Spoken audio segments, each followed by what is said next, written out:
প্রশংসা আল্লাহ সুবহানাহু ওয়া তাআলার জন্য, শান্তি অবতীর্ণ হোক মুহাম্মদ সাল্লাল্লাহু আলাইহি ওয়াসাল্লামের প্রতি। আজকে আসন্না কমপ্লেক্সে আয়োজিত এই অনুষ্ঠানে আমার সংক্ষিপ্ত বক্তব্যের বিষয়বস্তু রাসূল সাল্লাল্লাহু আলাইহি ওয়াসাল্লামের চারিত্রিক সৌন্দর্য। আমরা মুসলমানেরা, মুসলিম উম্মাহ, মুসলিম জাতি এখন যে সমস্যাগুলোর মধ্যে দিয়ে দিনাতিপাত করছি, সময় অতিক্রম করছি, সেই সমস্যাগুলোর মধ্যে অন্যতম একটি সমস্যা হচ্ছে আমরা দিনের নামে দিনের জ্ঞান অর্জন করছি ঠিকই, দিনের নামে আকিদা সাহিহা শিখছি ঠিকই, দিনের নামে আল আমাল সালেহা শিখছি ঠিকই, আল আখলাক আল হাসানা সুন্দর চারিত্রিক গুণাবলী, সুন্দর চারিত্রিক কি মুসল্লি, কি সিয়াম পালনকারী, কি হাজি, কি যাকাত আদায়কারী, সবার মধ্যে সমানভাবে, এমনকি আলেম, দায়িত্বশীল, ইসলামী দল, ইসলামী সংগঠন, সমানভাবে যেই মহামারীটি বিরাজমান, যেই দুর্ভিক্ষটি বিরাজমান, সেটি হচ্ছে উত্তম চরিত্র। অথচ আমাদের নবী মুহাম্মদ সাল্লাল্লাহু আলাইহি ওয়াসাল্লাম নবুয়ত প্রাপ্তির পূর্ব থেকেই 40 বছর বয়সে আল্লাহর পক্ষ থেকে হিরা গুহায় ওহী অবতীর্ণ হওয়ার পূর্ব থেকেই এইরকম নয় যে আল্লাহ সুবহানাহু ওয়া তাআলা 40 বছর বয়সে ওহী অবতীর্ণ করে মুহাম্মদ সাল্লাল্লাহু আলাইহি ওয়াসাল্লামকে সতর্ক করছেন যে আজ থেকে আপনি ভালো ব্যবহার করবেন, এতদিন তো মানুষের সাথে অনেক মন্দ ব্যবহার করেছেন, আজ থেকে আপনি নরম ভাষায় কথা বলবেন, এতদিন তো মানুষের সাথে অনেক কঠোর ভাষায় কথা বলেছেন। এই রকম নয়, বরং তিনি জন্মগতই উন্নত ও উত্তম চরিত্রের অধিকারী ছিলেন।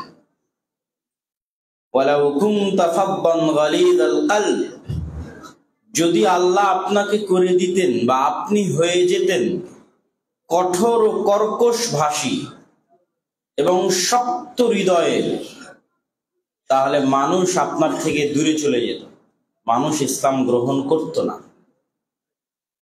এই আয়াতে আল্লাহ সুবহানাহু ওয়া তাআলা স্পষ্ট করে দিয়েছেন যে ইয়াদখুলুনান নাস, মানুষজন দলে দলে, আফওয়াজা, দলে দলে ইসলামে প্রবেশ করছে। রাসূল সাল্লাল্লাহু আলাইহি ওয়াসাল্লামের জীবদ্দশায়, সাহাবীদের জীবদ্দশায় তার সবচেয়ে বড় কারণ হচ্ছে উন্নত চরিত্র, সবচেয়ে বড় কারণ। এবং এটার পিছনে আমি আরো কিছু দলিল আপনাদের সামনে পেশ করার চেষ্টা করব যে এই উন্নত চরিত্রের কারণে কিভাবে মানুষ দলে দলে ইসলাম গ্রহণ করত। তো চলেন আমরা কিছুক্ষণ দেখে নেই তার উন্নত চরিত্রের কিছু নমুনা। একদা হিরা গুহা থেকে যখন রাসূল সাল্লাল্লাহু আলাইহি ওয়াসাল্লাম জিবরাইল আলাইহিস সালাতু ওয়াস সালাম কর্তৃক ইকরা ইকরা ইকরা বিসমি রাব্বিকাল্লাযী খালাক এই আয়াত নিয়ে সর্বপ্রথম সাক্ষাৎ নিয়ে যখন তিনি খাদিজা রাদিয়াল্লাহু তাআলা আনহার নিকটে ফিরে আসলেন, তখন তিনি খাদিজা রাদিয়াল্লাহু তাআলা আনহাকে বলছিলেন, জাম্মিলুনি জাম্মিলুনি, আমাকে চাদর দিয়ে জড়িয়ে দাও। কেননা খাশিতু আলা নাফসি, আমি ভয় পাচ্ছি যে আমার জীবন বা আত্মার কোনো হুমকি হতে পারে, আমি মারা যেতে পারি, এটা আমি ভয় পাচ্ছি। তখন খাদিজা রাদিয়াল্লাহু তাআলা আনহা উত্তরে বললেন, কাল্লা, কখনো নয়,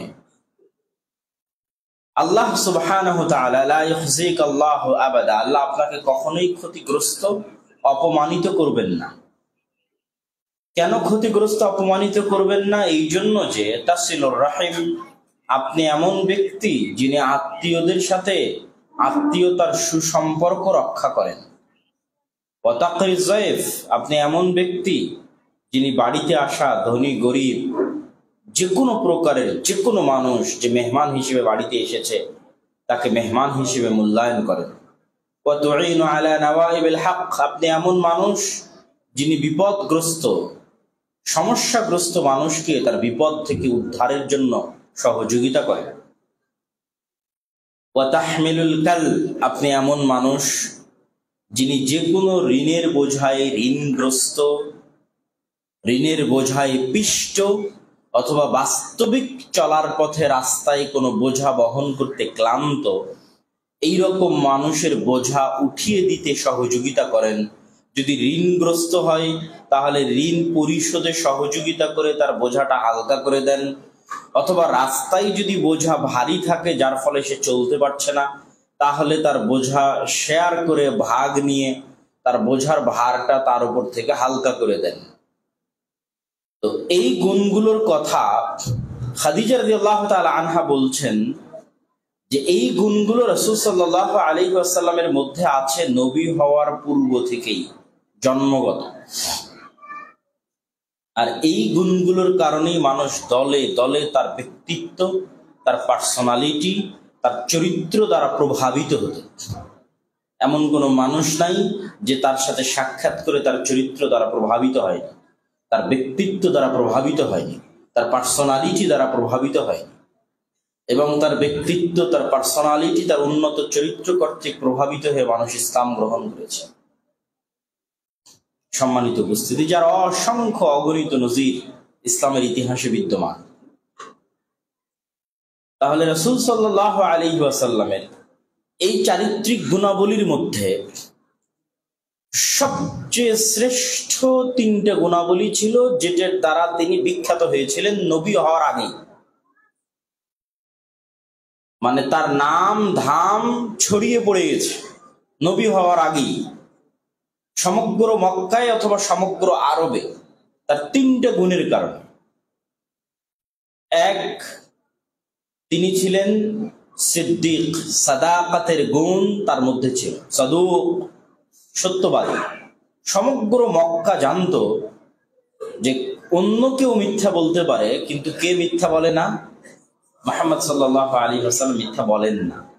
মানুষ দেখেনি কোনোদিন 40 বছরে তাকে কোনো গল্পে, কোনো আড্ডায়, কোনো গুজবে, কোনো কথায় কখনো চুল পরিমাণ মিথ্যার আশ্রয় নিতে মানুষ দেখেনি। আর একটা গুণের কারণে তিনি নবী হওয়ার আগেই প্রসিদ্ধ হয়েছিলেন, সেটা হচ্ছে আমিন, আমানতদার। আমানতদার মানে তার কাছে আপনি যে কোনো কিছু রেখে নিরাপদ থাকতে পারবেন, নিজেকে নিরাপদ ভাবতে পারবেন।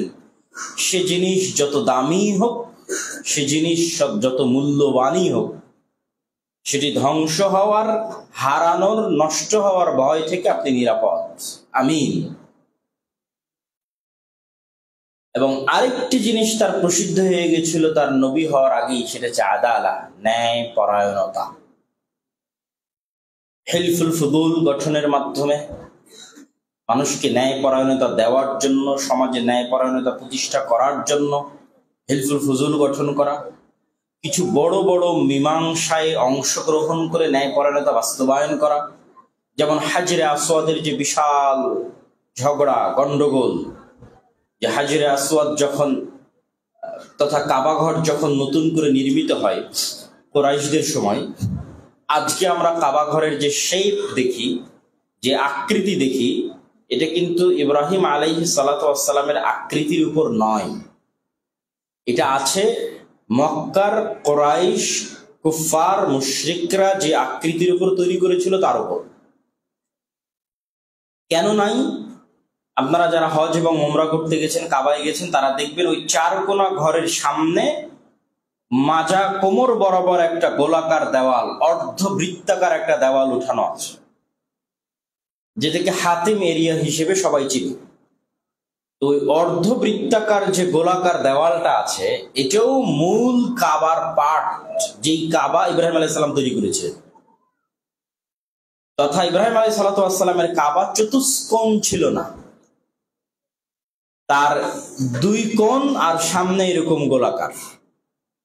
কিন্তু যখন মক্কার কাফের কুরাইশরা, মুশরিকরা কাবাকে তৈরি করতে গেল, তখন তারা ঘোষণা দিয়েছিল হালাল ইনকাম ছাড়া কেউ এই কাবা নির্মাণে অংশগ্রহণ করবে না। কার কাছে হালাল ইনকাম আছে নিয়ে আসো। তো সবাই নিজ নিজ হালাল ইনকাম দিয়ে কাবা পরিপূর্ণ তৈরি করতে পারেনি। পরিপূর্ণ যখন তৈরি করতে পারেনি, 3 ভাগের 2 ভাগ তৈরি করা সম্ভব হয়েছে, তখন বাকি যে অংশটুকু গোলাকার অর্ধবৃত্তাকার হয়ে আছে, এটা তারা ছেড়ে দিয়েছে। তবুও হারাম ইনকাম দিয়ে কাবা ঘর তৈরি করতে চায়নি। তো এই নির্মাণের সময় হাজরে আসওয়াদকে কাবা থেকে বের করে বাইরে আনা হয়েছে। এখন কাবা ঘর তৈরি হয়ে গেছে, এখন এটা একটা সম্মান যে এই হাজরে আসওয়াদ কে রাখবে। এই সম্মানের অধিকারী হওয়া নিয়ে তৎকালীন মক্কার বিভিন্ন গোত্রের মধ্যে মতভেদ এবং ঝগড়ার একটা পরিবেশ তৈরি হয়। এটাই মীমাংসা করে দিয়ে ন্যায়পরায়ণতা প্রতিষ্ঠা করেছিলেন মুহাম্মদ সাল্লাল্লাহু আলাইহি ওয়াসাল্লাম, যে আমি একটা চাদর দিয়ে দিচ্ছি, আমি ওই হাজরে আসওয়াদটা ওই চাদরের উপর উঠাবো, আর তোমাদের যত গোত্র আছে, যত দায়িত্বশীল আছে, সবাই চাদরের প্রত্যেকটা কোণা ধরে পুরো হাজরে আসওয়াদকে তোমরা উঠিয়ে কাবা ঘরের পাশে নিয়ে যাবে। তাহলে সবাই তোমরা সম্মানের অধিকারী হলে এই হাজরে আসওয়াদ নিয়ে যাওয়াতে। আবার যখন কাবা ঘরের পাশে যাবে, তখন আমি আবার হাজরে আসওয়াদ উঠিয়ে কাবা ঘরে রেখে দেব। তা আমরা আলোচনা করলাম রাসূল সাল্লাল্লাহু আলাইহি ওয়াসাল্লামের 3টা গুণ তার নবী হওয়ার আগে সমগ্র মক্কায় ছড়িয়ে পড়েছিল। নবী হওয়ার আগেই: 1, তিনি সত্য বলতেন; 2, তিনি আমানতদার ছিলেন; 3, তিনি ন্যায়পরায়ণতা প্রতিষ্ঠায় শতভাগ আন্তরিক ও সচেষ্ট ছিলেন নবী হওয়ার আগে থেকেই সাল্লাল্লাহু আলাইহি ওয়াসাল্লাম। কিন্তু দুঃখজনক হলেও সত্য যে আমাদের নবী মুহাম্মদ সাল্লাল্লাহু আলাইহি ওয়াসাল্লাম নবী হওয়ার পরে যে বিধানগুলো আমাদের দিয়ে গেলেন, যেগুলো ইসলামের বাহ্যিক বিধান, আমরা মুসলমানেরা ওই বাহ্যিক আনুষ্ঠানিকতা নিয়ে অভিনয়ে ব্যস্ত আছি। কিন্তু অভ্যন্তরীণ ভাবে যেই গুণগুলো আমার নবীর জন্মগত ছিল, ওই গুণগুলো আমরা পরিপূর্ণরূপে হারিয়ে ফেলেছি। অথচ নবী হওয়ার পর উনি যে বাহ্যিক ইবাদতগুলো দিয়ে গেছেন, সেই ইবাদতগুলোকে আমরা আনুষ্ঠানিকতা এবং অভিনয়, মানে যতক্ষণ আপনার ভিতরটা পরিপূর্ণ এই উন্নত চরিত্রের নয়, ততক্ষণ অবশ্যই অভিনয় এবং আনুষ্ঠানিকতা। তথা আপনি সকাল সন্ধ্যা মিথ্যা বলে ইনকাম করছেন, আপনি একজন মিথ্যুক, কিন্তু আপনি সালাত আদায় করেন। তাহলে আপনার সালাত আদায় কি সত্যি সালাত আদায় না অভিনয়? বলেন। অভিনয়, একটা আনুষ্ঠানিকতা, মানুষকে দেখানো, নিজেকে দেখানো, আল্লাহকে দেখানো যে আমি সালাত আদায় করি। বাট আপনি যখনই কর্মস্থলে যান, তখন মিথ্যা বলে ইনকাম করেন। প্রত্যেকটা টাকা ইনকামের পিছনে আপনার মিথ্যা আছে। বাংলাদেশের প্রত্যেকটা সেক্টরে মিথ্যা প্রবেশ করে আছে, এবং মুসলমানেরা নিজেদেরকে মুসলিম দাবি করার পরেও ভয়ঙ্কর ভাবে মিথ্যা বলতে, মিথ্যা প্রবণ, রক্ত এবং মাংসের মধ্যে মিথ্যা ঢুকে আছে। মুসলমানদের কাছে সবচেয়ে হালকা এবং সহজ পাপ হচ্ছে মিথ্যা বলা। মানে বর্তমান মুসলমানদের কাছে বলতেছে যে সবচেয়ে সহজ এবং হালকা পাপ হচ্ছে মিথ্যা বলা। যে যেভাবে পারছে সে সেভাবে মিথ্যা বলছে। তাহলে আমরা যেটা দেখছিলাম, ঠিক তেমন আরেকটি গুণ কি? ন্যায়পরায়ণতা। তাহলে ধরেন এখানে এমনও মানুষ থাকতে পারে, যারা আমাদের বক্তব্য লাইভে শুনছে, তাদের মধ্যে এমন মানুষ থাকতে পারে যিনি তার বোনকে তার বাপের সম্পত্তিতে ভাগ দেননি, অথবা দিতে গড়িমসি করেছেন, অথবা দেওয়ার ক্ষেত্রে দুর্বল জমি ইচ্ছাকৃতভাবে সবচেয়ে দুর্বল অংশটুকু বোনকে দিয়েছেন। যেই জমিতে আবাদ কম হবে, যেই জমির দাম কম হবে, সেই জমি বোনকে দিয়েছেন। এবার আপনি বলেন, আপনি কি ন্যায়পরায়ণ? আমি শ্রোতাদের কাছে শুনতে চাই, ন্যায়পরায়ণ? তাহলে এই ব্যক্তি যদি সালাত আদায় করে, যে তার বোনকে সম্পত্তি বন্টনে ন্যায়পরায়ণতা প্রতিষ্ঠা করতে পারেনি, তাহলে তার সালাত আদায় জাস্ট একটা অভিনয়, শুধু শুধু একটা আনুষ্ঠানিকতা, একটা প্রোটোকল, আল্লাহকে দেখানো, আল্লাহকে ধোঁকা দেওয়া, মানুষকে ধোঁকা দেওয়া, সমাজকে ধোঁকা দেওয়া, নিজেকে ধোঁকা দেওয়া। সে কিন্তু কখনোই এই সালাত দিয়ে তার বোন যদি তাকে ক্ষমা না করে সে জান্নাতে যেতে পারবে না। কি জন্য যেতে পারবে না? যে ইসলামের আজকের সকল কথা ভুলে গেলে এই কথাটুকু মনে রাখবেন, ইসলামের সার নির্যাস। ইসলামের সার নির্যাস যদি বলেন তাওহীদ, ইসলামের সার নির্যাস সারমর্ম যদি বলেন সালাত, সিয়াম, হজ, যাকাত, ঈমান, ফেরেশতাদের প্রতি ঈমান, যা বলেন না কেন, এক বাক্যে যদি আপনি ইসলামের সারমর্ম বলতে চান তাহলে সেটা হচ্ছে ন্যায়পরায়ণতা, আল আদালা। এক বাক্যে কেন? আল্লাহ এটাই ন্যায়পরায়ণতা যে আল্লাহ আপনাকে সৃষ্টি করেছে, আপনি তারই ইবাদত করবেন, এটাই ন্যায়পরায়ণতা।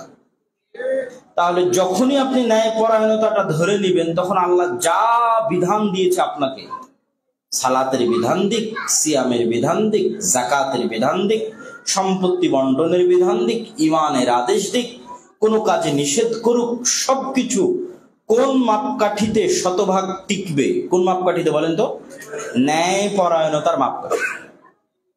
আল্লাহ সুবহানাহু ওয়া তাআলা কোনো বিধান দিতে চুল পরিমাণ বান্দার প্রতি অন্যায় করেননি। তাহলে ইসলামের এক বাক্যে যদি সারমর্ম বলা হয় সেটা হচ্ছে ন্যায়পরায়ণতা। আর আল্লাহ সুবহানাহু ওয়া তাআলা নিজে ন্যায়পরায়ণ, এবং উনি ন্যায়পরায়ণতা পৃথিবীতে প্রতিষ্ঠা করার জন্যই যে পৃথিবীর মানুষ জুলম মুক্ত থাকুক, অন্যায় এবং অত্যাচার মুক্ত থাকুক, পৃথিবীতে শান্তি, নিরাপত্তা এবং ন্যায়পরায়ণতা বিরাজ করুক, এই জন্যই ইসলামের যাবতীয় বিধিবিধান ন্যায়পরায়ণতার মাপকাঠিতে প্রণয়ন করেছে এবং নিজের উপর অন্যায় ও অত্যাচার করাকে হারাম করে নিয়েছেন। হারামতু যুলমা আলাইয়া, আমি আমার উপর অন্যায় এবং অত্যাচার করাকে হারাম করে নিয়েছি। এই জন্যই ওই যে বললাম যে তিনি জান্নাতে যেতে পারবেন না, এই জন্যই যে বোন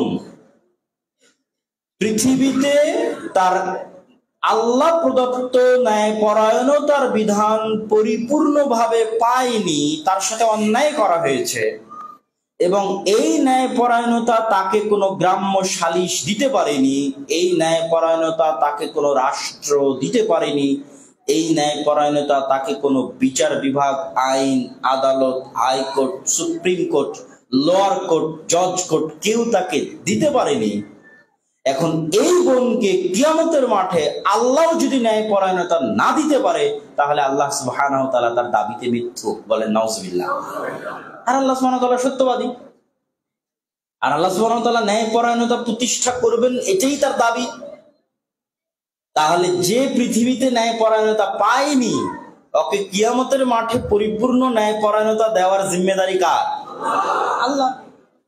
এখন কিয়ামতের মাঠে ওই বোন যদি আল্লাহকে বলে যে আমার ভাই আমাকে আপনার প্রদত্ত বিধান অনুযায়ী ন্যায়পরায়ণতা পরিপূর্ণ দেয়নি, আর এখন আল্লাহ যদি ওই ভাইকে তার দান, তার সালাত, তার সিয়াম, তার হজ আর তার যাকাত ইত্যাদি ইত্যাদির কারণে ক্ষমা করে দেয়, তাহলে আল্লাহ সুবহানাহু ওয়া তাআলা অন্যায় করবেন, বলেন নাউজুবিল্লাহ। এই জন্য আল্লাহ ক্ষমা করবেন না। এই জন্য আল্লাহ সুবহানাহু ওয়া তাআলা দুইটা রাস্তা দিয়ে দিবেন, এক হয় তার বোন ক্ষমা করে দিবে, অথবা যেই পরিমাণ তার সাথে অন্যায় করা হয়েছে সেটা মিটমাট করে দেওয়া হবে।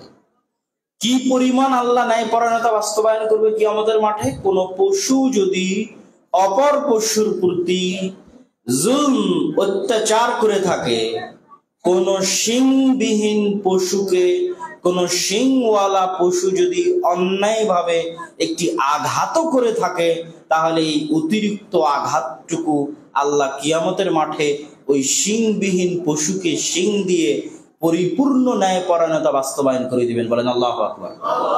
তথা পৃথিবীর কোনো মানুষ, কোনো প্রাণী, কোনো পশুর আল্লাহর প্রতি কোনো দাবি বাকি থাকবে না। এই জন্য সবচেয়ে কঠোর, সবচেয়ে কঠিন, সবচেয়ে ভয়ঙ্কর ন্যায়পরায়ণতা।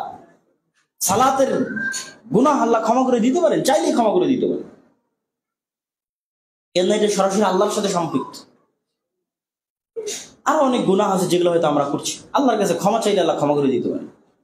কিন্তু আমরা যদি আমাদের ভাই বোন, আত্মীয় স্বজন, পাড়া প্রতিবেশী, বাপ মা, এমনকি স্ত্রী, আমরা তো ন্যায়পরায়ণতাকে কতটা হালকা মনে করি, যে আমরা মনে করছি সালাত সিয়াম হজ যাকাতে জান্নাতে চলে যাব, অথচ আমি কিন্তু আমার স্ত্রীকে ন্যায়পরায়ণতা অনুযায়ী তার হক এবং তার অধিকার দেইনি।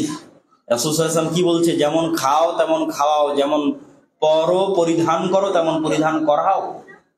অনেক কঠিন ন্যায়পরায়ণতার বিধান, অনেক কঠিন। আপনি আপনার স্ত্রীর প্রতি ন্যায়পরায়ণতা সুচারুরূপে বাস্তবায়ন না করতে পারার কারণে কিয়ামতের মাঠে ফেঁসে যাবেন। আপনি আপনার পিতামাতার প্রতি ন্যায়পরায়ণতা সুচারুরূপে বাস্তবায়ন করতে না পারার কারণে কিয়ামতের মাঠে ফেঁসে যাবেন। ন্যায়পরায়ণতা ইসলামে কত গুরুত্বপূর্ণ তা আমরা নিজেরাও জানি না, মানে অন্তত আজকের যুগের মুসলমানেরা জানে না যে ন্যায়পরায়ণতা ইসলামে কত গুরুত্বপূর্ণ। ভাই, ওই রাষ্ট্র মিথ্যা রাষ্ট্র, যে রাষ্ট্র আমাকে ন্যায়পরায়ণতা দিতে পারে, এটা রাষ্ট্র না। ইসলামের রাষ্ট্র ব্যবস্থার থিওরি হচ্ছে ন্যায়পরায়ণতা প্রতিষ্ঠা করা। ওমর রাদিয়াল্লাহু তাআলা আনহু মদিনা থেকে জেরুজালেমের দীর্ঘ 1500 কিলোমিটারের পথ, তার অর্ধেক পথ তথা প্রায় 700 কিলোমিটার রাস্তা পায়ে হেঁটেছেন, এবং এই 700 কিলোমিটার রাস্তায় তার গোলাম, তার চাকর, তার কৃতদাসকে উটের পিঠে বসিয়ে রেখেছেন। ওমর রাদিয়াল্লাহু তাআলা আনহু সালাত আদায়কারী, সিয়াম পালনকারী, হজ আদায়কারী, যাকাত প্রদানকারী, তাওহীদে বিশ্বাসী, কিন্তু উনি জানেন যে উনি যদি ন্যায়পরায়ণতায় কমতি করেন তো কিয়ামতের মাঠে উনি আটকে যাবেন।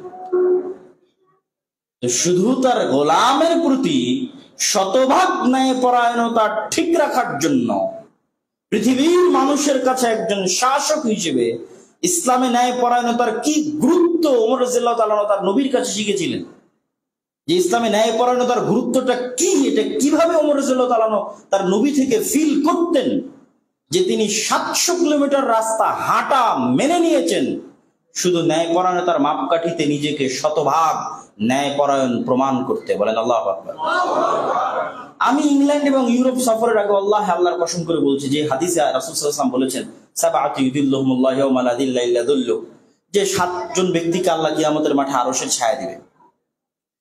তো এক নম্বরে আছে ইমামুন আদিল, ন্যায়পরায়ণ শাসক, ন্যায়পরায়ণ দায়িত্বশীল। তো এটা আগে কোনো সময় ব্রেনেই ঢুকতো না, এটাকে ইগনোর করে পরের যে পয়েন্টগুলো আছে আমরা ওইটাতে ফোকাস দিতাম। আমাদের বক্তব্যের মধ্যে যেমন আছে শাবুন নাশা ফি ইবাদাতিল্লাহ, ওই যুবক যে আল্লাহর রাস্তায় ইবাদত করে তার যৌবন পার করে দিয়েছে। মান কলবুহু মুআল্লাক বিল মাসাজিদ, যার অন্তর মসজিদের সাথে সম্পৃক্ত আছে, জোহর আসর মাগরিব এশা মসজিদে আসে। ইমামুন আদিল এক নম্বরে, মানে এটা ব্রেনেই ঢুকতো না। কিন্তু যখন ইউরোপ এবং ইংল্যান্ড সফর করলাম তখন এসে বুঝলাম আর ইসলামের মূল জিনিসই তো আদালত। ইসলামের সর্বোচ্চ টপ প্রায়োরিটি, মোস্ট প্রায়োরিটি হচ্ছে ন্যায়পরায়ণতা। আল্লাহ এমনি বলেনি যে আমি কিয়ামতের মাঠে যাদেরকে আমার আরশের ছায়া দেবো তাদের মধ্যে এক নম্বরে থাকবে ওই দায়িত্বশীল যে তার দায়িত্বের জীবনে ন্যায়পরায়ণতা প্রতিষ্ঠা করেছে। বলেন আল্লাহু আকবার। সে যে পর্যায়েই থাক, সে মেম্বার হোক, মসজিদের কমিটি হোক, মাদ্রাসার সভাপতি হোক, সে ইসলামী সংগঠনের দায়িত্বশীল হোক, সে এমপি হোক, মন্ত্রী হোক, যে পর্যায়েই থাক না কেন, ন্যায়পরায়ণতা প্রতিষ্ঠা করেছে। এই ন্যায়পরায়ণতা আর পরে যে 6টা আছে ওগুলোর চেয়ে বেশি নাকি? বুঝেননি মনে হয়। দাদা মান কলবুহু মুআল্লাক বিল মাসাজিদ বা মান নাশা ফি ইবাদাতিল্লাহ, ওই যুবক যে তার যৌবনকালকে আল্লাহর রাস্তায় ব্যয় করে দিয়েছে, এদের সবার চাইতে বেশি সম্মান, বেশি মর্যাদা, বেশি নেকির অধিকারী ওই ব্যক্তি যে ন্যায়পরায়ণতা প্রতিষ্ঠার জন্য রিস্ক নিয়েছে, ঝুঁকি নিয়েছে এবং শতভাগ ন্যায়পরায়ণতা প্রতিষ্ঠা করেছে। মানুষ কিন্তু আজকের যুগের মুসলমানেরা কিন্তু ন্যায়পরায়ণতা প্রতিষ্ঠায় ব্যর্থ, চরমভাবে ব্যর্থ। এবং এই কারণে যেটা আজকে আমাকে বক্তব্যের বিষয়বস্তু টপিক দেওয়া হয়েছে যে রাসূল সাল্লাল্লাহু আলাইহি ওয়াসাল্লামের চারিত্রিক গুণাবলী। দেখেন এখানে কত মিডিয়া আছে, কত মোবাইল ক্যামেরা আছে, আজকের যুগের কত অত্যাধুনিক প্রযুক্তি আছে। সব মিলিয়ে আমরা কত দাওয়াতি কাজ করছি, কত চিল্লিয়ে চিল্লিয়ে বক্তব্য দিচ্ছি, কিন্তু দেখবেন মানুষ হেদায়েত হচ্ছে বিচ্ছিন্নভাবে। মানে আমার এই বক্তব্যটা হয়তো চিটাগাং কেউ শুনতেছে, সে কেউ হয়তো রাজশাহীতে শুনতেছে, সে কেউ হয়তো নোয়াখালী, কেউ সিলেট, কেউ ইংল্যান্ড, কেউ ইউকে, কেউ ইউরোপ, বিচ্ছিন্নভাবে। দাওয়াত গ্রহণের বিপ্লব আসতেছে না, যে মানুষ দলে দলে গ্রামকে গ্রাম শহরকে শহর পরিবর্তন হয়ে যাবে না। অথচ যেই যুগে এগুলো কিছুই ছিল না, না মোবাইল, না কম্পিউটার, না তথ্য প্রযুক্তি, না কিছু, না মাক্তাবা সামেলা, না ল্যাপটপ, না ফেসবুক, না ইউটিউব, না টুইটার, কিন্তু মানুষ দলে দলে ইসলাম গ্রহণ করেছে, গ্রামকে গ্রাম, এলাকাকে এলাকা, দেশকে দেশ। তার সবচেয়ে মূল পার্থক্য সৃষ্টিকারী বিষয় হচ্ছে সেটাই হচ্ছে চারিত্রিক গুণাবলী, উন্নত ব্যক্তিত্ব, ন্যায়পরায়ণতা, সততা, আমানতদারিতা। আপনি স্পেনের ইতিহাস পড়েন যে তারেক বিন জিয়াদ যখন স্পেনে প্রবেশ করেছে তখন স্পেনের মানুষ দলে দলে কেন ইসলাম গ্রহণ করলো? ভাই, আর কোনো কারণ নাই। স্পেনের মানুষেরা অত্যাচারিত ছিল, মাজলুম ছিল। ওরা দেখেছে আমরা যদি অত্যাচার থেকে বাঁচতে চাই, দেখো মুসলমানদের সত্যবাদিতা, দেখো মুসলমানদের আমানতদারিতা, দেখো মুসলমানদের ন্যায়পরায়ণতা, দেখো এই স্পেনের মানুষ, তোমরা যদি অত্যাচার থেকে বাঁচতে চাও, তোমরা যদি জুলুম থেকে বাঁচতে চাও, তাহলে তোমাদের বাঁচার একটাই রাস্তা, দলে দলে ইসলাম গ্রহণ করো। এখানে ন্যায়পরায়ণতা আছে, আমানতদারিতা আছে, সত্যবাদিতা আছে। দলে দলে মানুষ ইসলাম গ্রহণ করেছে পাগলের মতো, জুলুম থেকে বাঁচতে। এই যে বাংলাদেশে হাজার হাজার লক্ষ লক্ষ মানুষ মুসলমান 700-800 বছর আগে থেকে, কেন? এখানে ব্রাহ্মণ, শূদ্র, ক্ষত্রিয়, দাস ইত্যাদি 4 ভাগ করে মানুষের মধ্যে জাতপাতের ভেদ করে যে জুলুমের শাসন ছিল, যখন মুসলমানের এই দেশের মানুষ দেখেছে, বাপরে বাপ, কি সত্যবাদিতা, কি আমানতদারিতা, কি ন্যায়পরায়ণতা। আমরা যদি হিন্দু ব্রাহ্মণ্যবাদী এদের জুলুম থেকে বাঁচতে চাই, দুনিয়াতে যদি কেউ আমাদের ন্যায়পরায়ণতা দিতে পারে, দুনিয়াতে যদি কেউ সত্যবাদিতা, আমানতদারিতার সাথে ফাইসালা করতে পারে, তা তারা কেউ না, এরা মুসলমান। অতএব তোমরা যদি বাঁচতে চাও জুলুম থেকে, ইসলাম গ্রহণ করো। মানে জুলুম থেকে বাঁচতে দলে দলে ইসলাম গ্রহণ করেছে, দলে দলে। কিন্তু আজকে কেউই আমাদেরকে দেখে ইসলাম গ্রহণ করবে না। ভাগ্যিস ভালো যে তারা দূর থেকে বক্তব্য শুনে আমাদের দাওয়াত গ্রহণ করতেছে, কিন্তু পাশে আসলে কখনোই এটা গ্রহণ করবে না। কেন? পাশে আসলে আমার নবীর ওই চরিত্র সে পাবে না, আমার মধ্যে সেই ন্যায়পরায়ণতা পাবে না, সে আমানতদারিতা পাবে না, সেই সত্যবাদিতা পাবে না। এই জন্য আমাদের দাওয়াত মাকবুল ওইভাবে হচ্ছে না যেইভাবে রাসূল সাল্লাল্লাহু আলাইহি ওয়াসাল্লামের যুগে, সাহাবীদের যুগে হয়েছিল। কেননা তাদের মধ্যে ওই চারিত্রিক গুণাবলী, ওই উন্নত চরিত্র, ওই ব্যবহার ছিল। এবং এই বিষয়টি বোঝানোর জন্য আমি আমার বক্তব্যের মধ্যে একটা কথা বারবার বলে থাকি, যে আমরা চারিত্রিকভাবে এই যুগের বানু ইসরাইল হয়ে গেছে।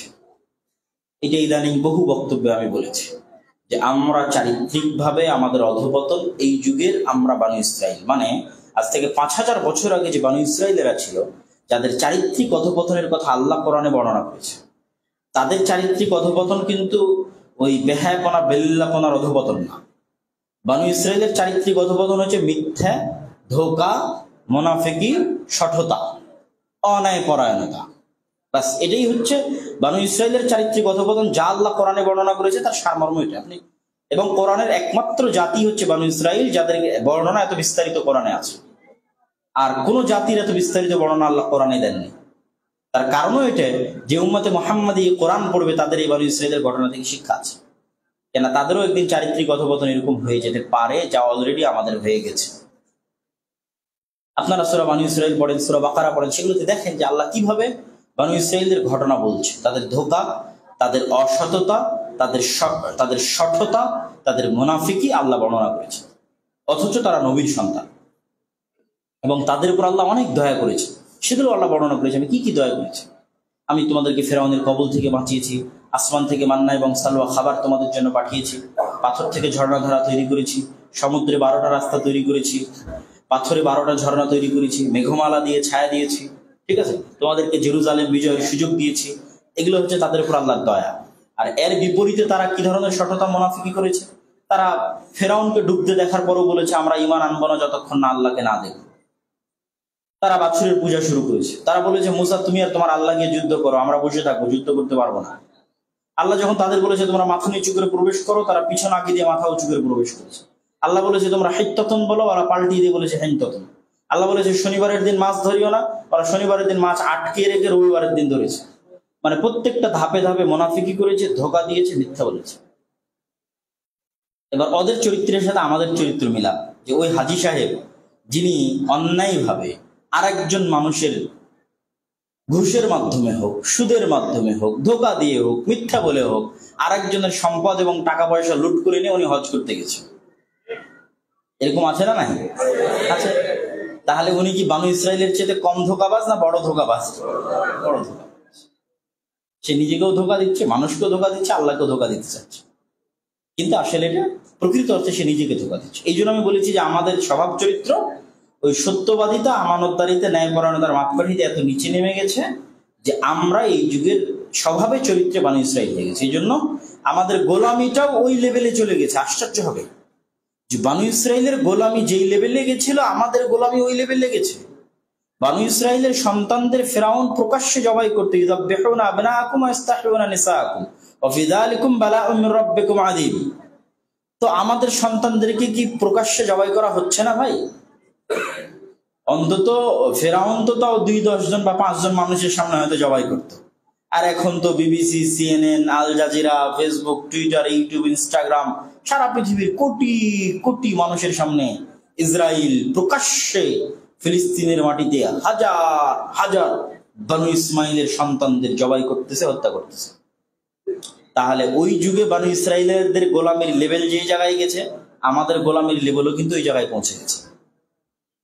তথা ওই যুগে বানু ইসরায়েলদের ভ্যালু যা ছিল, এই যুগে আমাদের ভ্যালু তাই হয়ে গেছে, বা তার চাইতে আরো কমে গেছে।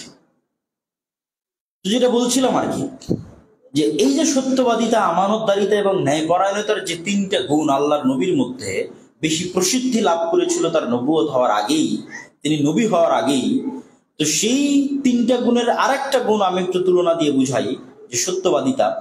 আবু সুফিয়ান রাদিয়াল্লাহু তাআলা আনহু, তিনি কিন্তু মক্কা বিজয়ের সময় ইসলাম গ্রহণ করেছেন। তার আগে কিন্তু তিনি মুসলিম ছিলেন না। তার আগে তিনি ছিলেন রাসূল সাল্লাল্লাহু আলাইহি ওয়াসাল্লামের কট্টর শত্রু, এবং বদরের যুদ্ধে প্রধান সেনাপতি না হলেও উহুদ এবং খন্দকের যুদ্ধে তিনি প্রধান সেনাপতি। এবং খন্দকের যুদ্ধে 10,000 আরব মানুষকে একত্রিত করে মদিনাকে 1 মাস ঘেরাও করে রেখেছেন, মদিনাকে পৃথিবীর বুক থেকে আউট করে দিবেন, মিটিয়ে দিবেন। এই জন্য তিনি আবু সুফিয়ান রাদিয়াল্লাহু তাআলা আনহু, তিনি হুদাইবিয়ার সন্ধির সময় ব্যবসায়িক কাজে জেরুজালেম গেছেন। জেরুজালেমে বাদশাহ হেরাক্লিয়াস তাকে ডেকে পাঠিয়েছে, লম্বা হাদিস বুখারীতে আছে, ওহীর অধ্যায়ে। ডেকে পাঠিয়ে তাকে জিজ্ঞেস করছে তার জীবনের সবচেয়ে বড় শত্রু সম্পর্কে। মনে করেন একজন আওয়ামী লীগের সবচেয়ে বড় নেতাকে জিজ্ঞেস করা হচ্ছে তার যে সবচেয়ে বড় শত্রু অত্র অঞ্চলে আর এক বিএনপির নেতা সম্পর্কে, বা তার চাইতেও বেশি লেভেলের শত্রুতা আপনি ধরতে পারেন। যে আবু সুফিয়ানকে জিজ্ঞেস করা হচ্ছে যে তুমি মুহাম্মদ সাল্লাল্লাহু আলাইহি ওয়াসাল্লাম সম্পর্কে কি জানো, এই আমার প্রশ্ন, আমাকে জানাও। তো আবু সুফিয়ান রাদিয়াল্লাহু তাআলা আনহু বুখারীর হাদিসের মধ্যে বলছে যে আমি যদি মিথ্যা বলতে লজ্জা না পেতাম না, তাহলে আমি আজকে মিথ্যা বলতাম, কিন্তু আমি মিথ্যা বলতে লজ্জা পাই, লজ্জা বোধ করি, এই জন্য আমি আজকে মিথ্যা বলতে পারিনি। এবার আমরা আমাদের মাপি যে আবু সুফিয়ান কাফের মুশরিক অবস্থায় তার চিরশত্রুর বিরুদ্ধে কোথায়, এই কি বলে না, মক্কা থেকে 1000 কিলোমিটার দূর জেরুজালেমে কোনো রেকর্ড হচ্ছে না যে আবু সুফিয়ান কি বলছে রেকর্ড করে রাখা হবে, পরে ফাঁসিয়ে দেওয়া হবে না। আবু সুফিয়ানের ব্যক্তিত্ব এবং পার্সোনালিটির কারণে সে লজ্জাবোধ করেছে যে সে মিথ্যা বলবে। আমরা মুসলমানেরা বলেন 24 ঘন্টা সকাল সন্ধ্যা মিথ্যা, রক্তের মধ্যে মিথ্যা ঢুকে গেছে। তাহলে আমাদের এই সালাত, এই সিয়াম, এই হজ, এই যাকাত কাজে আসবে না? আমরা গোলামি থেকে মুক্তি পাবো না? অসম্ভব, হতে পারে না। আমাদেরকে গোলামি থেকে মুক্তি পেতে হলে আগে আমাদের চারিত্রিক বৈশিষ্ট্য, যেটার উপর আমার নবী জন্মগত ছিলেন, সেটা ফিরিয়ে আনতে হবে। জন্মগত ছিলেন, তারপরে না তিনি সালাত, সিয়াম, হজ, যাকাত পেয়েছেন। আমরা ওই জন্মগত বৈশিষ্ট্য ছেড়ে দিয়েছি, যে মিথ্যার উপর, ধোকার উপর সালাত সিয়ামের প্রলেপ দিয়ে কোনো লাভ হবে না। না আমরা পরকালে মুক্তি পাবো, না দুনিয়াতে আমরা স্বাধীনতা পাবো, নেতৃত্ব পাবো। এই জন্য আল্লামা ইকবাল তার এক কবিতার মধ্যে বলেছিলেন, উনি যেহেতু পাক ভারতের মানুষ ছিলেন, পাক ভারতের মুসলমানদের অবস্থা ভালো বুঝতেন, যে এই অঞ্চলের মুসলমানদের সমস্যা কি।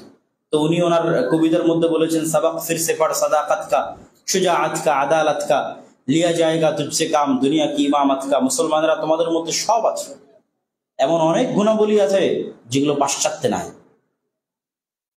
তথা ইউরোপ এবং আমেরিকার কাছে নাই, কিন্তু তাদের কাছে এমন কিছু গুণাবলী আছে যেগুলো আমাদের নবীর জন্মগত ছিল, কিন্তু আমরা হারিয়ে ফেলেছি। কিন্তু তারা ন্যূনতম হলেও ধরে রেখেছে। যেমন ন্যায়পরায়ণতার মতো একটা গুণ। একটা রাষ্ট্র, মিথ্যুক রাষ্ট্র, মিথ্যা রাষ্ট্র, ব্যর্থ রাষ্ট্র, যে তার নাগরিককে ন্যায়পরায়ণতা দিতে পারেন, এটা রাষ্ট্রই না। ইসলামের দৃষ্টিতে রাষ্ট্রের কোয়ালিটির মধ্যেই পড়ে না। তাহলে আপনি যখন ইউরোপ এবং আমেরিকা সফর করবেন, তখন দেখবেন যে ওটা ইসলামের দৃষ্টিতে রাষ্ট্রের কোয়ালিটির মধ্যে পড়ে। এই জন্য ইসলামের রাষ্ট্রীয় ব্যবস্থার সিস্টেমের মধ্যে ন্যূনতম হলেও পড়ে এই জন্য যে ওই রাষ্ট্র তার নাগরিকদেরকে ন্যূনতম ন্যায়পরায়ণতা দেওয়ার জন্য বদ্ধপরিকর, ন্যূনতম ন্যায়পরায়ণতা দেওয়ার জন্য বদ্ধপরিকর রাষ্ট্র। তো ওইটা দেখে উনি বলেছিলেন যে মুসলমানেরা তোমাদের মধ্যে সব আছে, তোমাদের মধ্যে যেটা নাই তোমরা নতুন করে সত্য বলাটা শিখো, মিথ্যা বলাটা ছেড়ে দাও আল্লাহর বাস্তে। তোমাদের নবী জীবনে কোনোদিন মিথ্যা বলেন, কোনোদিন মিথ্যা বলা শিখান। সাহাবীদের সত্যবাদিতা, আমার যেই সাহাবী তার কাফের অবস্থায় মিথ্যা বলেনি, আবু সুফিয়ান রাদিয়াল্লাহু তাআলা আনহু, তার কাফের অবস্থায় মিথ্যা বলেনি, ও মুসলমান হলে কি হবে? আরো শতগুণ আগুন হবে। তার পার্সোনালিটি, তার ব্যক্তিত্ব আরো হাজার গুণ টপ লেভেলে চলে যাবে। তারই তো পরবর্তী বংশধর উমাইয়া খেলাফা। কেমনে তারা পুরো পৃথিবী বিজয় করেছে?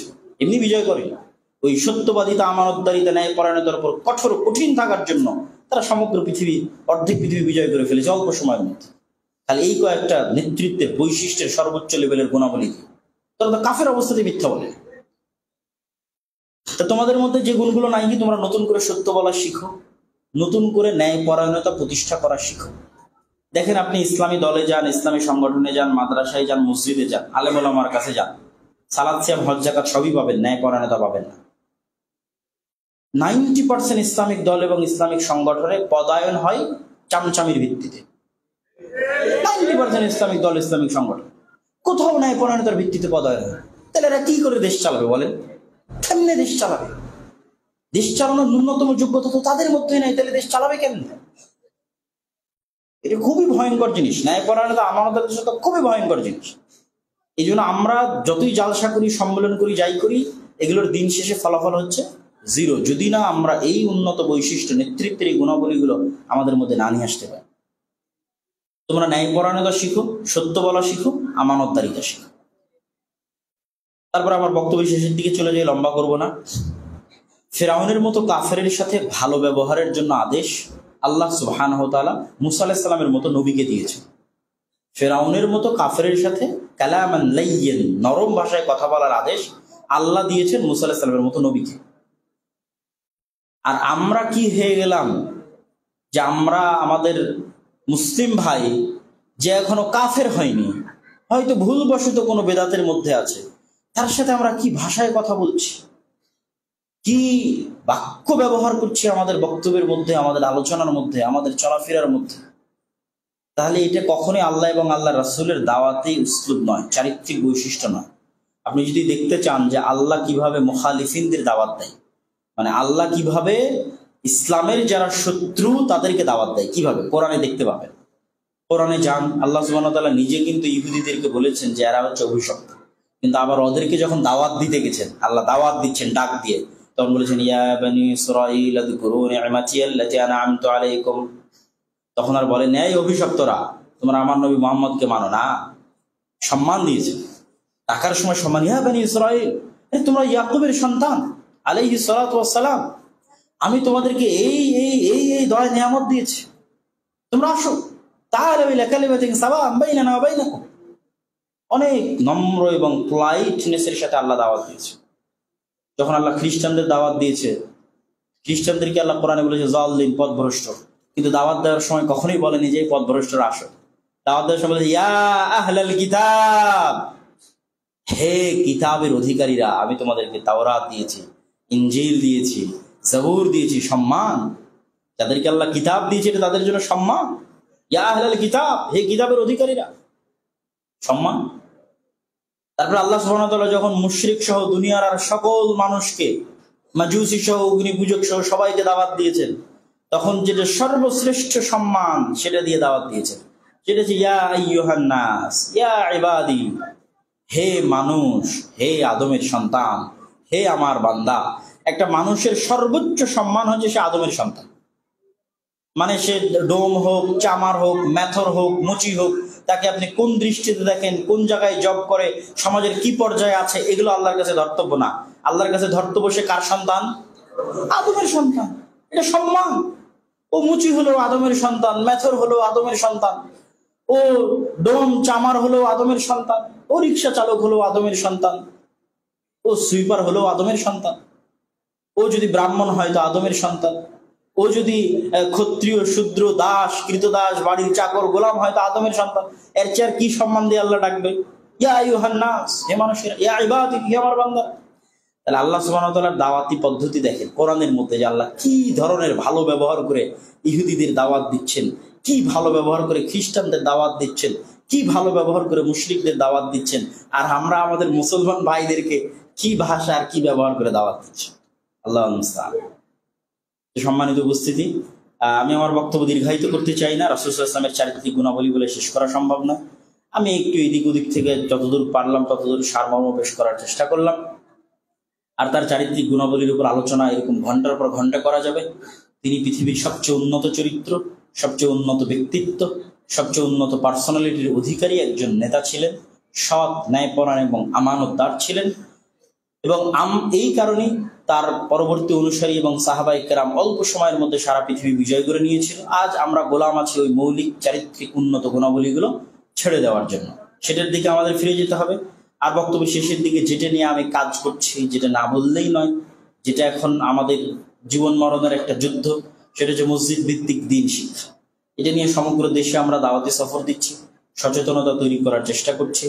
আপনারা যারা যেখান থেকে এসেছেন, যার যেখানে সম্ভব সেখানে নিজ উদ্যোগে হোক, আমাদের সহযোগিতায় হোক, অন্য কারো সহযোগিতায় হোক, মসজিদ ভিত্তিক দ্বীন শিক্ষা চালু করা, এটাকে উন্নত এবং শক্তিশালী করা এখন আমাদের উপর এক প্রকার ফরজ। অন্তত চলমান শিক্ষা ব্যবস্থার ছোবল থেকে পরবর্তী প্রজন্মকে বাঁচাতে, চলমান শয়তানি শিক্ষা ব্যবস্থার ভয়ঙ্কর অন্ধকার থেকে পরবর্তী প্রজন্মকে হেদায়েতের রাস্তায় রাখতে মসজিদ ভিত্তিক দ্বীন শিক্ষার কোনো বিকল্প নাই। এই জন্য মসজিদের উন্নয়ন মানে এসি টাইলস এটা মনে না করে দরকার হয় এসি টাইলস বিক্রি করে দিয়ে হলেও মসজিদের দ্বীন শিক্ষার ব্যবস্থা করতে হবে। এই সচেতনতা সবার মধ্যে তৈরি করতে হবে, যে যেখানে আছেন, যার পক্ষে যেখানে যেভাবে সম্ভব। আর এটা বাস্তবায়ন করার জন্য যেহেতু মক্তব একটা অবহেলিত পাঠ ছিল আমাদের সমাজের, এই জন্য মক্তবের শিক্ষকরা অনেক অবহেলিত, তাদের কেউ খোঁজ নেয় না, তাদের কেউ বেতন সুতনের ব্যবস্থা করে না, তাদের কেউ ট্রেনিং দেয় না। তো আমরা আমাদের সাধ্য অনুযায়ী চেষ্টা করছি, বিশেষ করে মক্তবের শিক্ষকরা যেন একটা ভালো মানসম্মত শিক্ষা নিয়ে বাচ্চাদের শিক্ষা দিতে পারে। এই জন্য আমাদের ট্রেনিংকে আমরা উন্মুক্ত করে দিয়েছি। আমাদের ট্রেনিং ফি সাবিলিল্লাহ, যে যেখান থেকে আসবে তার যাতায়াত খরচ আমরা দিব, তার থাকা খাওয়ার খরচ আমরা বহন করব, এবং সে পরিপূর্ণ আমাদের সিলেবাসের উপর ট্রেনিং নিয়ে গিয়ে, এবং আলহামদুলিল্লাহ ভালো ফিডব্যাক। এখন পর্যন্ত 150-র অধিক মসজিদের ইমামেরা, শিক্ষকেরা, মক্তবেরা, এবং এখন রমাজানের আগের শেষ ব্যাচ, পঞ্চম ব্যাচের ট্রেনিং আজকে থেকে শুরু হলো আল জামিয়া সালাফিয়া রাঙ্গিপাড়া বাবা রাজশাহীতে। তো এই ট্রেনিং এর ফিডব্যাক আলহামদুলিল্লাহ খুবই ভালো, কেননা মক্তব পাঠটা খুবই অবহেলিত ছিল সমাজে। তো তারা একটা ট্রেনিং পাচ্ছে, কিছু শিখতেছে, আবার বাচ্চাদেরকে গিয়ে ভালো ফিডব্যাক দিতে পারছে। তো আমরা সহযোগিতার জন্য অপেক্ষমান। মানুষ আমাদেরকে দেখলে মনে করে জালসা নিতে হবে, আমাদেরকে দেখলে মনে করে সম্মেলন নিতে হবে। আর আমি মনে করি যে না, আপনি আমার কাছে জালসা সম্মেলন নিয়েন না, আপনি মসজিদ ভিত্তিক দ্বীন শিক্ষার দাওয়াতি কাজে সম্পৃক্ত হন। আমি ফি সাবিলিল্লাহ আপনার এলাকায় আসবো, ইনশাআল্লাহ আসছি, গেছি, এখন পর্যন্ত 150-র অধিক মসজিদে গেছি, আরো মসজিদ চলমান অব্যাহত আছে, সফর আছে, যাবো ইনশাআল্লাহ। কিন্তু এই একদিনের জন্য এই জালসা সম্মেলন আয়োজন করে মানুষকে তেমন একটা কিছু শিখানো যায় না। আর আমরা সিলেবাসও সংক্ষিপ্তভাবে তৈরি করার চেষ্টা করেছি, আমাদের উস্তাদেরাই তৈরি করেছে। যেমন শেখ আব্দুল আলী মাদানী আছে, আব্দুল বারি বিন সুলাইমান, হাসান আল বান্না মাদানী, ইউসুফ মাদানী, ভালো ইন্ডিয়ান ভারতের শিক্ষক, বাংলাদেশের শিক্ষক। তারা মিলে কায়দার বই হিসেবে ওসমানী কায়দা আর আদর্শ শিক্ষা, এটা হচ্ছে দিনের জন্য, মৌলিক দিনের জ্ঞানের জন্য। হয়তো এটার নাম পরিবর্তন হয়ে তালিম উদ্দিন হিসেবে আসতেছে অচিরেই। আর এটা একটা বই আজকে পাবেন, এটা হচ্ছে ফিকহুস সালাফ আর রওজাতুন নাদিয়ার বাংলা অনুবাদ। তো যদিও অনেক অল্প সংখ্যক আছে, হয়তো শেষ হয়ে যাবে, তাও জাস্ট পরিচয়ের জন্য বলে গেলাম। আর আগামী 7 ও 8 মার্চ আল জামিয়া সালাফিয়া রূপগঞ্জ, নারায়ণগঞ্জ, সৌদি আরব, ভারত এবং বাংলাদেশ, 3 দেশের আলেম ওলামা উপস্থিত থাকবে। আমাদের শ্রদ্ধেয় শাইখ এবং মাশায়েখগণ উপস্থিত থাকবেন। আপনাদের সাদর আমন্ত্রণ রইল। জামিয়া সালাফিয়া রূপগঞ্জ, নারায়ণগঞ্জ আন্তর্জাতিক বাণিজ্য মেলা থেকে মাত্র 2 কিলোমিটার ভিতরে। এখন রাস্তা অনেক সুন্দর, যাওয়া অনেক সহজ, সবসময় বিআরটিসির বাস চলমান আছে, চলতেছে। অতএব জামিয়া সালাফিয়ার 7 এবং 8 মার্চের সম্মেলনে আপনাদের উপস্থিতি কামনা করে আমি আমার আজকের সংক্ষিপ্ত বক্তব্য শেষ করছি এবং আল্লাহ সুবহানাহু ওয়া তাআলার নিকটে দোয়া করছি, আল্লাহ আমাদের সত্য বলার তৌফিক দান করুন। আল্লাহ জীবনে মরণে, কষ্টে দুঃখে সদা সর্বদা আল্লাহ সুবহানাহু ওয়া তাআলা আমাদের সত্যের উপর অটল রাখুন, আমিন। আল্লাহ সুবহানাহু ওয়া তাআলা আমাদের স্ত্রীর সাথে, পরিবারের সাথে, আত্মীয় স্বজনের সাথে, সমাজে যে যেখানে দায়িত্বে আছে সেখানে নিজ নিজ জায়গা থেকে ন্যায় পরায়ণতা প্রতিষ্ঠা করার তৌফিক দান করুন, আল্লাহুম্মা আমিন। এবং আমাদেরকে আমানতদার হিসেবে এবং আমরা যে মাজলুম অবস্থায় আছি সেই মাজলুম অবস্থা থেকে মুক্তি দিয়ে ফিলিস্তিনের ভাই ও বোনদেরকে, সমগ্র পৃথিবীর মুসলমানদেরকে যারা মাজলুম আছে তাদেরকে তাদের মাজলুম অবস্থা থেকে মুক্তি দিয়ে আল্লাহ সুবহানাহু ওয়া তাআলা আমাদেরকে সম্মান এবং স্বাধীনতার জিন্দেগি উপহার দান করুক, আল্লাহুম্মা আমিন। ওয়া আখিরু দাওয়ানা আলহামদুলিল্লাহি রাব্বিল আলামিন। আসসালামু আলাইকুম ওয়া রাহমাতুল্লাহি ওয়া বারাকাতুহু।